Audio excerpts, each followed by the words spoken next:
ఇందాక మీరు చెప్పినట్టు నేను ఇప్పటివరకు కొన్ని రిస్ట్రిక్షన్స్ పెట్టుకున్నాను అని అన్నారు.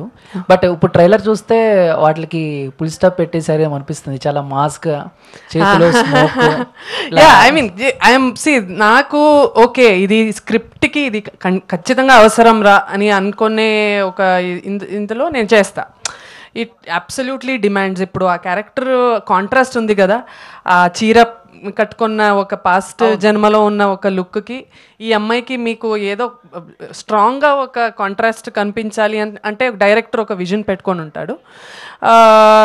సో అది చేశాను అంతే.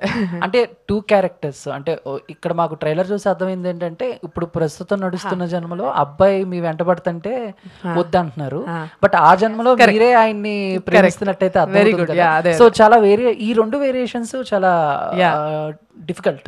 సో ఎలాగా ఏంటి అది నాకు పెద్ద గిఫ్ట్. నన్ను ఎవరు ఒకటే లెన్స్లో ఏ డైరెక్టర్ కూడా ఈ అమ్మాయి ఇలా చేసిందా సో 10 సినిమాలు ఇలానే చేపిద్దామని ఎవ్వరు అనుకోలేదు.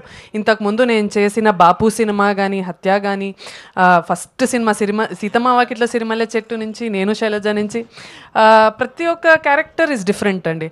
సో నన్ను ఓన్లీ వన్ క్యారెక్టర్లో చూస్తూ అలా స్టీరియోటైప్ ఏ డైరెక్టర్ కూడా చేయలేదు. సో అమ్మాయిలో ఏదో పొటెన్షియల్ ఉంది, అది మనం యూజ్ చేసుకోవాలి అని, అది ట్యాప్ చేసుకోవాలి అని అనుకున్న చాలా డైరెక్టర్స్కి థ్యాంక్స్. సో ఇది కూడా చాలా డిఫరెంట్గా ఉండబోతుంది. నాకు చాలా ఎక్సైటింగ్గా ఉంది.